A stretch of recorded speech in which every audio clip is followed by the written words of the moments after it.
Ei, gafanhoto, tudo bem?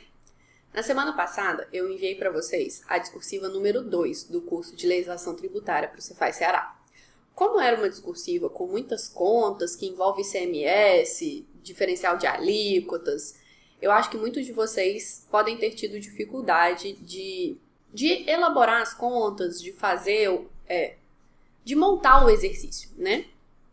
Então, eu resolvi gravar a resposta dessa discursiva especificamente em vídeo, para ficar mais fácil para vocês, como uma videoaula mesmo. Vamos começar com algumas dicas iniciais para vocês elaborarem uma boa discursiva. O que vocês vão precisar fazer lá na hora e tudo. E eu já recomendo que vocês comecem a treinar isso em casa, tá bom? Então já comecem a construir desse jeito, para na hora lá da prova vocês já estarem bem treinados e ser bem mais tranquilo. Vamos lá então? Primeiro, opte por frases na ordem direta, sujeito, mais verbo, mais predicado. Se você coloca na ordem inversa, pode ser que você torne o texto muito truncado e que você acabe errando a regência e a concordância. Por quê? Você vai concordar o verbo com o sujeito. Se você troca, você pode acabar se embolando em algum lugar.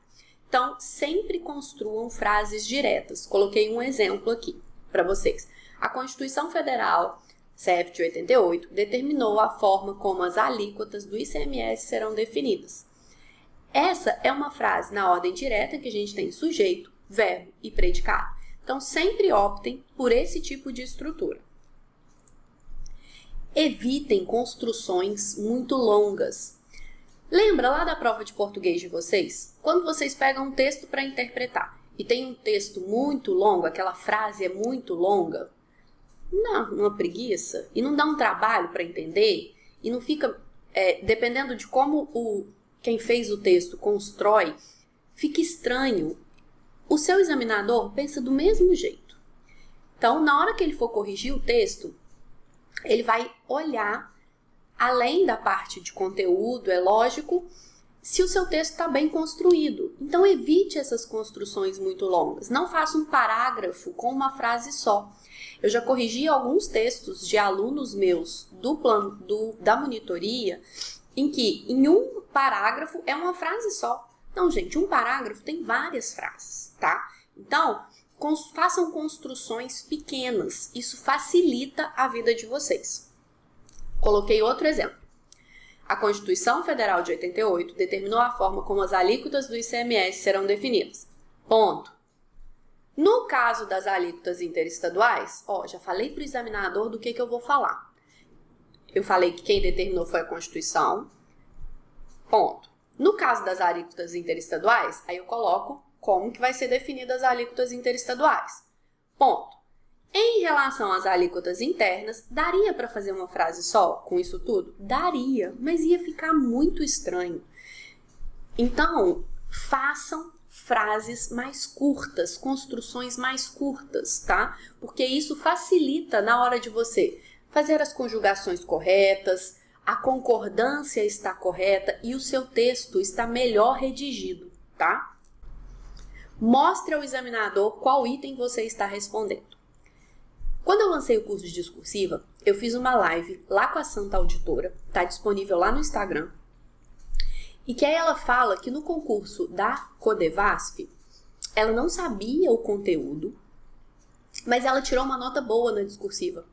Por quê? Porque ela mostrou para o examinador o que ela estava respondendo em cada item. Ela construiu o item dela bem construído. Ela construiu cada item, mesmo tendo enrolado um pouco no conteúdo.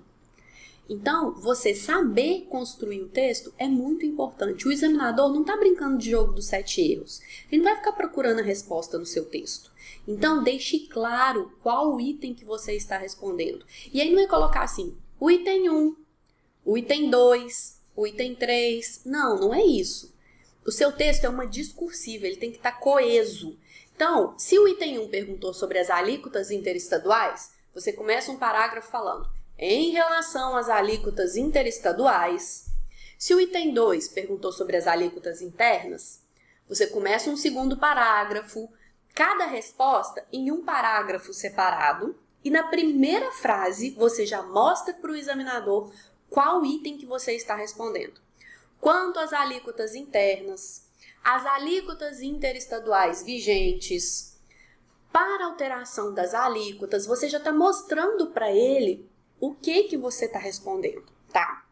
E isso tem que vir no início do seu parágrafo, tá? Para mostrar para ele que estou respondendo ao item tal, estou respondendo a pergunta tal, mas de uma maneira que você não precisa colocar no item 1, no item 2, no item 3, tá bom? Então, a não ser que a banca fale no enunciado que é para você colocar dessa forma.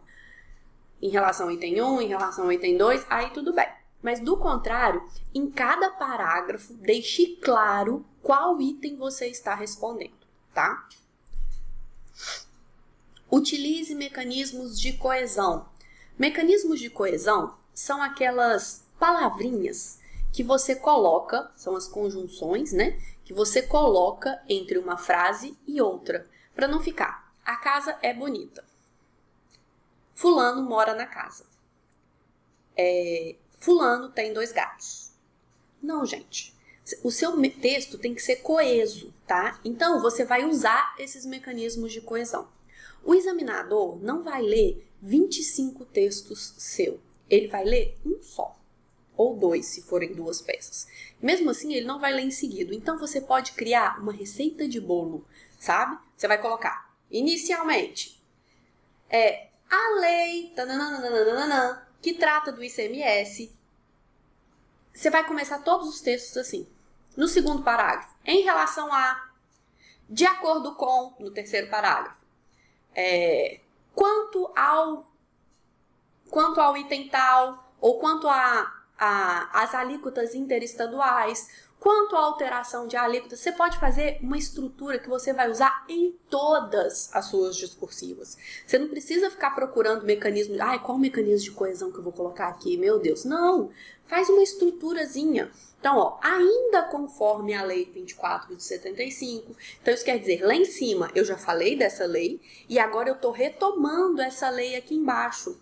Além disso, por fim, de outra forma, quando os itens são opostos, quando você está falando, por exemplo, de alíquota interestadual e alíquota interna, tá? Então, conforme a lei, conforme a Constituição Federal, as alíquotas interestaduais, de outra forma, para as alíquotas internas, você já colocou, esse de outra forma já faz um link com o seu parágrafo anterior, tá? Então, utilizem esses mecanismos de coesão.